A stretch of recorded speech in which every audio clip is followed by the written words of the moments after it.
Hello students, welcome to minds academy, మన academy.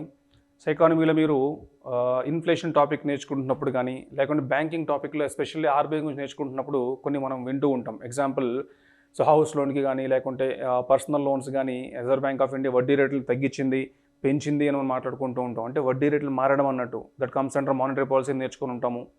అలానే inflation మార్కెట్లో ఉన్నప్పుడు, ఫర్ ఎగ్జాంపుల్ మహారాష్ట్రలో ఫ్లడ్స్ వచ్చినాయి, ఆనియన్, టొమాటోస్ అన్నీ కొట్టుకుపోయినాయి. సో ఏపీలో ప్రైస్ పెరిగినప్పుడు ఏపీ గవర్నమెంట్ ఒక రైతు బజార్ని ఏర్పాటు చేసి తక్కువ ప్రైస్కి సబ్సిడీకి ఇస్తుంది, మన రేషన్ షాపుల ద్వారా తక్కువ ప్రైస్కి ఇస్తుంది. అలాగే రైతులకి మినిమం సపోర్ట్ ప్రైస్ మద్దతు ధర రూపంలో కొంచెం ప్రైస్ పెంచి కొనుక్కుంటుంది వాళ్ళ ప్రోడక్ట్స్ని. ఇవి మనం వింటూ ఉంటాం, పేపర్లో కూడా చూస్తూ ఉంటాం. అవి టెక్నికల్గా కొన్ని నేమ్స్ యూజ్ చేసినప్పుడు the commander either monetary policy or fiscal policy అని చెప్తాం అన్నట్టు. అంటే ఏంటో చూద్దాం, అసలు బేసిక్ డిఫరెన్స్ ఏంటి, మానిటరీ పాలసీ అంటే ఏంటి, ఫిస్కల్ పాలసీ అంటే ఏంటో చూద్దాం. జనరల్గా మీకు ఐడియా ఉంది, మార్కెట్లో మార్కెట్ మెకానిజంలో దెర్ ఆర్ టూ ఫోర్స్ అని చెప్తాం. ఏంటి ఆ two forces? Number 1 demand, number 2 supply. ఈ రెండు మనకు తెలుసు already, I hope you know. So demand and supply రెండు ఉన్నాయి. సో ఆ డిమాండ్ అండ్ సప్లై అనేవి మార్కెట్ ఫోర్స్ అని నేర్చుకుంటూ ఉన్నాం. సో దీన్ని డిమాండ్ డి అని రాస్తున్నా, దీన్ని ఎస్ అని రాస్తున్నా. ఈ రెండు ఫోర్సెస్ని బేస్ చేసుకుని మార్కెట్లో ప్రైజింగ్ అనేది మారుతూ ఉంటుంది. డిమాండ్ ఎక్కువ ఉందా, సప్లై ఎక్కువ ఉందా, ఇలాంటివి ఈక్వేషన్స్ని బేస్ చేసుకుని మనకి మార్కెట్లో ప్రైజింగ్ అనేది మారుతూ ఉంటుంది.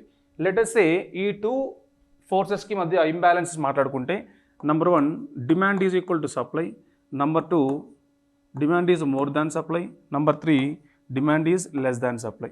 ఈ మూడు ఈక్వేషన్స్ డ్రా అవుట్ చేయొచ్చు దీని నుంచి. First one demand is equal to supply అంటే ఏంటి?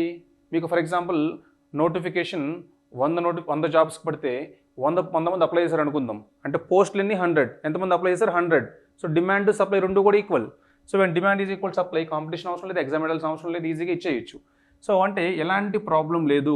అలాంటి కండిషన్ ఏమంటాము అంటే ఎకనామిక్ ఈక్విలిబ్రియం అని చెప్తాం. ఎకనామిక్ ఈక్విలిబ్రియం అంటే ఎకానమీ ఒక స్టేబుల్ పొజిషన్లో ఉంది, ఎలాంటి ప్రాబ్లమ్స్ లేవు అని. అది ఆటోమేటిక్గా థియరిటికల్ కాన్సెప్ట్, పాసిబుల్ కాదు ప్రాక్టికల్గా.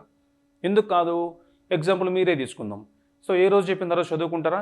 ఏ రోజు చెప్పింది అంటే ఫ్యాకల్టీ చెప్పింది సప్లై అనుకుంటే మీరు దాన్ని చదవాలి అనేది డిమాండ్ అనుకుంటే, చెప్పింది చదవాల్సింది రెండు ఎప్పుడు జరుగుతుంటాయా? ఏ రోజు చెప్పిన తర్వాత చదువుకుంటాం మనం అనుకుంటాం, కానీ చదవం. సో అది ఏ విధంగా అయితే ప్రాక్టికల్గా పాసిబుల్ కాదు, ఇది కూడా ప్రాక్టికల్గా పాసిబుల్ కాదు. So demand is equal to supply అనేది ఎకనామిక్ ఈక్విలిబ్రియం కాన్సెప్ట్. దీనికోసం ట్రై చేస్తుంటుంది గవర్నమెంట్ కానీ ఆర్బీఐ కానీ. మనం కూడా ఏ విధంగా అయితే ట్రై చేస్తుంటామో ఏ రోజు ఆ రోజు చదవాలి అని గవర్నమెంట్ ఏం చేస్తుంది? ట్రై చేస్తుంటుంది అన్నట్టు. క్లియర్? దెన్ సెకండ్ కండిషన్ ఏంటి? Demand is more than supply. Demand అనేది ఆటోమేటిక్గా ఎక్కువ ఉన్నప్పుడు ఏమవుతుంది? When demand is more than supply, demand ఎక్కువ ఉన్నప్పుడు మనం చెప్పుకున్నాం మన ప్రీవియస్ కాన్సెప్ట్స్లో కూడా, ప్రైస్ పెరుగుతుంది అనుకున్నాము. డిమాండ్ ఎక్కువ ఉన్నప్పుడు ప్రైస్ పెరుగుతుంది అనుకున్నాము. ఎగ్జాంపుల్ ఆప్షన్ చెప్పుకుంటాం మనం ఎప్పుడు కూడా, వేలంపాట అంటాం. అక్కడ ఏంటి, ఆ ఆర్టికల్స్ ఒకటే లేదా రెండు ఉంటాయి, కానీ వాటిని కొనుక్కోవాల్సిన వాళ్ళు చాలామంది ఉంటారు. అంటే డిమాండ్ చాలా ఎక్కువ ఉంది, కానీ సప్లై మాత్రం తక్కువ ఉంది. అలాంటప్పుడు ఏమవుతుంది? ప్రైస్ అనేది పెరుగుతుంది. మూడోది demand is less Dhan supply. ఇప్పుడు మ్యాంగోస్ ఎగ్జాంపుల్ చెప్తా. సో మీరు March ending or April first వీక్లో మీరు మ్యాంగోస్ కొంటే కేజీ 250 రూపీస్ సార్ అంటాడు. పట్టుకుంటే కాలిపోతూ ఉంటాయి మ్యాంగోస్, రేట్ ఎక్కువ ఉండడం వల్ల. తర్వాత మీరు అదే దీన్ని జూన్లో కానీ మే ఎండింగ్లో కానీ జూన్లో వెళ్ళి కొనండి సార్, 100కి 3 కేజీలు అంటాడు. ఎందుకు?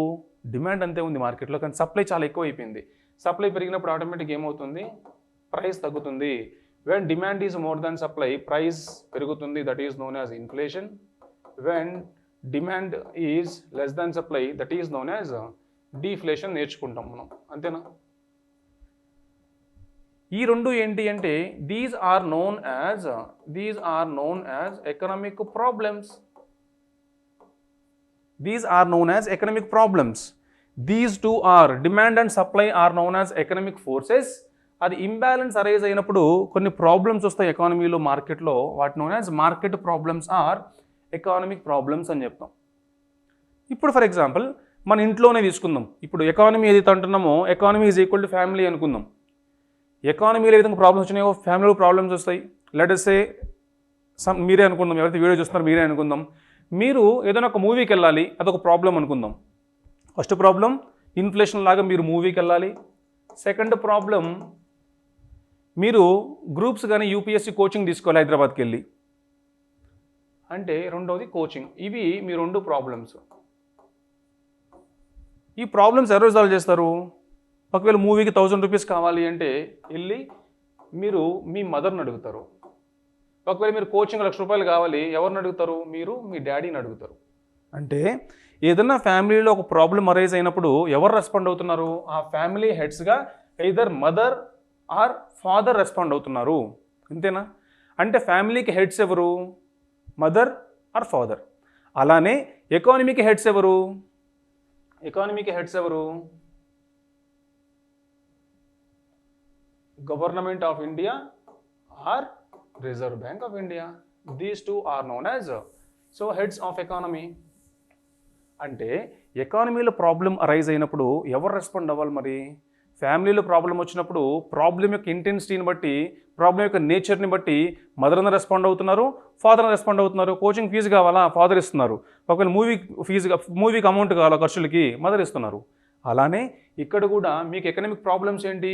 either inflation or deflation are known as economic problems. ఒకవేళ ప్రాబ్లం వచ్చినప్పుడు ఎవరు రెస్పాండ్ అవ్వాలి? Either government of India respond అవ్వాలి, or Reserve Bank of India respond అవ్వాలి. అది ఎవరు రెస్పాండ్ అవుతారనేది నేచర్ని బట్టి ఫాలో అవుతాం అన్నట్టు. అది మీకు ఎలా కాన్సెప్ట్లు ఎక్స్ప్లెయిన్ చేస్తాం. ఇక్కడ జస్ట్ మానిటరీ పాలసీ ఏంటి, ఫిస్కల్ పాలసీ ఏంటి కాబట్టి ప్రాబ్లం వచ్చినప్పుడు ఎవరు రెస్పాండ్ అవ్వాలి? either government of India or Reserve Bank of India. If the government of India is responding to the economic problem, if అంటే గవర్నమెంట్ ఆఫ్ ఇండియా రెస్పాండ్ అవుతుంది అనుకుంటా problem వచ్చినప్పుడు, దట్ కమ్స్ అండర్, అంటే government of India ఏదో ఒక measure తీసుకుంటుంది. ఆ మెజర్ని మనం ఫిస్కల్ మెజర్ అంటాము. దీన్ని తెలుగులో కోశ చర్య అని చెప్తాము. సో ఫిస్కల్ మెజర్ ఆర్ ఆ పాలసీని ఫిస్కల్ పాలసీ అంటాము. If the Reserve Bank of India is taking precautions to that economic problem, అంటే Reserve Bank of India respond అవుతుంది ఆ ప్రాబ్లంకి అన్నప్పుడు ఆ మెజర్స్ని ఏమంటాము అంటే మానిటరీ మెజర్స్ అంటాము. That policy is known as monetary policy. అర్థమైందా? అంటే ఎకానమీలో ఏదైనా ఒక ప్రాబ్లం అరైజ్ అయినప్పుడు ఎవరో ఒకరు రెస్పాండ్ అవ్వాలి. ఎందుకు? పీపుల్ యొక్క సేఫ్టీయే ప్రాబ్లం. ఎందుకు ఇక్కడ ప్రాబ్లం అని? ఇన్ఫ్లేషన్ కానీ డిఫ్లేషన్ ఎందుకు ఎకనామిక్ ప్రాబ్లము? ప్రైజెస్ పెరిగినాయి అనుకోండి, ఎవరు నష్టపోతున్నారు? కన్జ్యూమర్స్, మనమే నష్టపోతున్నాము. ప్రైజెస్ తగ్గినాయి అనుకోండి, ఎవరు నష్టపోతున్నారు? దాన్ని ఏదో ప్రొడ్యూస్ చేశారో, ఎగ్జాంపుల్ రైతులు, రైతుకి ఒక బ్యాగ్ ప్రొడ్యూస్ చేయడానికి 100 రూపాయలు ఖర్చు అయితే మార్కెట్ 90 రూపాయలు ప్రైస్ ఉందనుకోండి, ప్రైస్ తగ్గిపోయి ఎవరు నష్టం? ప్రొడ్యూస్ చేసిన వాళ్ళకి. అంటే ప్రైస్ పెరిగితే కన్జ్యూమర్స్కి, ప్రైస్ తగ్గితే ప్రొడ్యూసర్స్కి నష్టం. అంటే ఏదో ఒక కమ్యూనిటీ, మేజర్ కమ్యూనిటీ ఇబ్బంది పడుతుంది ప్రైస్ పెరగడం కానీ తగ్గడం వల్ల. అంటే ఎకానమీలో ఏదో ఒక సెగ్మెంట్ ప్రాబ్లం ఉంది అన్నప్పుడు ఎవరు రెస్పాండ్ అవ్వాలి? ఆ ప్రాబ్లం రాకుండా చూసుకోవాల్సిన బాధ్యత గవర్నమెంట్ది లేదా ఆర్బీఐది కాబట్టి వాళ్ళు రెస్పాండ్ అవ్వాలి. ప్రాబ్లం వచ్చినప్పుడు గవర్నమెంట్ ఆఫ్ ఇండియా రెస్పాండ్ అయింది, known as fiscal policy. RBI respond అయింది, known as monetary policy. Clear?